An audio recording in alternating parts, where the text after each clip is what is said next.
It was a rainy Saturday evening when Claire, a 19-year-old college freshman, accepted a last-minute babysitting job. The family sounded polite, but rushed over the phone, almost too desperate to find someone willing to come on such short notice. Claire didn't mind. She needed the extra cash, and the house was only a few streets away. Pulling her hoodie tight against the cold drizzle, she hurried up the front steps of the old two-story home. The porch light flickered weakly, casting strange shadows across the peeling paint. The parents greeted her quickly, their coats already on, car keys jangling in their hands. They barely introduced themselves before rushing out the door, muttering something about a long drive and being back late. Claire hardly had time to ask questions before the door slammed shut, leaving her alone with the children.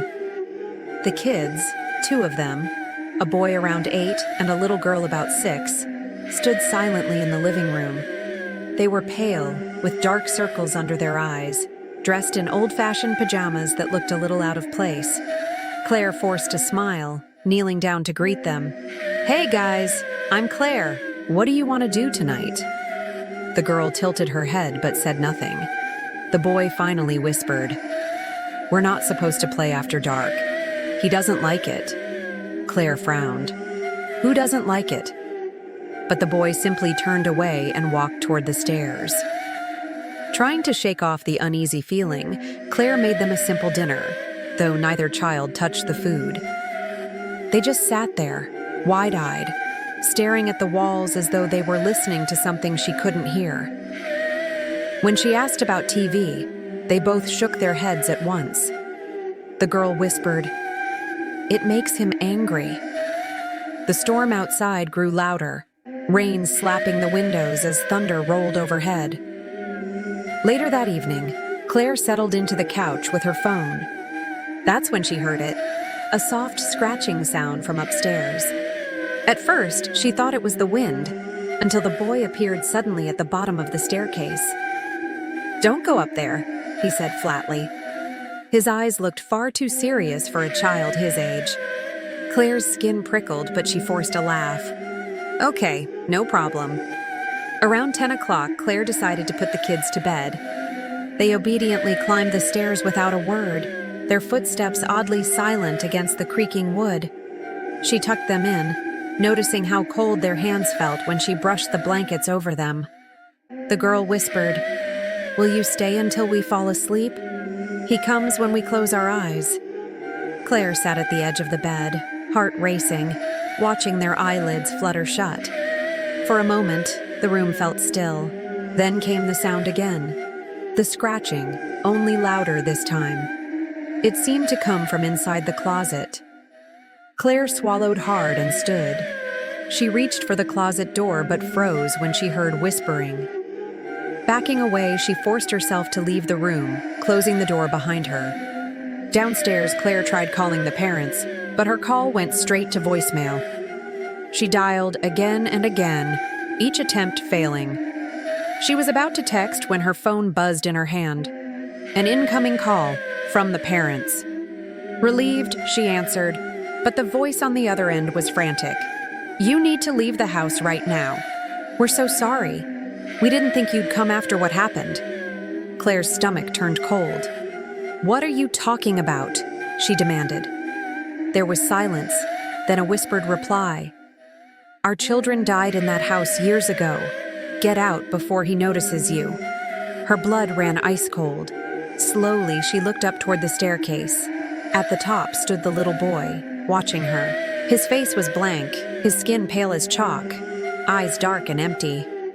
The girl appeared beside him, clutching a ragged doll, her lips moving soundlessly. The lights flickered violently, the air growing colder with every second. Claire's heart pounded as she stumbled backward.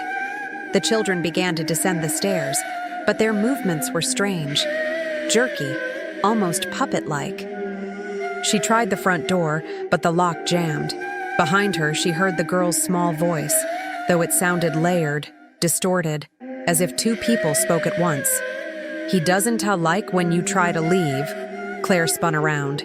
Standing in the living room doorway was a figure she hadn't noticed before. A tall, shadowy silhouette, with long arms that seemed to stretch unnaturally, stood watching her. Its head tilted slowly, almost curiously, as if deciding what to do with her. The children reached the bottom step, their pale faces now smiling unnaturally wide. Claire's screams caught in her throat as the figure moved closer, its presence crushing the air out of the room. In a last desperate attempt, she threw herself against the door, the wood splintering as it finally gave way. Rain poured down as she stumbled into the storm, sprinting blindly down the street. Behind her, the house loomed in the darkness. For a moment, she thought she saw the children at the window, waving at her with stiff, unnatural motions. Then the light inside blinked out, leaving the house in complete darkness. The next morning, police found her car still parked out front. But when they searched the house, they found nothing. No signs of children, no signs of parents, not even the faintest trace of anyone living there for years. The only thing left behind was Claire's phone, lying on the living room floor, its screen still lit with a missed call from the number she swore belonged to the parents. To this day, she refuses to walk past that street, and she never accepts babysitting jobs again. Some say the children still wait in that house, whispering to strangers about the man in the walls. Others claim the family who lived there made a deal with something that never left. Whatever the truth is, one thing remains certain. When night falls on that house, you can still hear small voices whispering, begging someone to stay until they fall asleep. If you enjoyed this terrifying tale, don't forget to like this video, leave a comment with your thoughts, and subscribe for more chilling horror stories that will keep you up at night.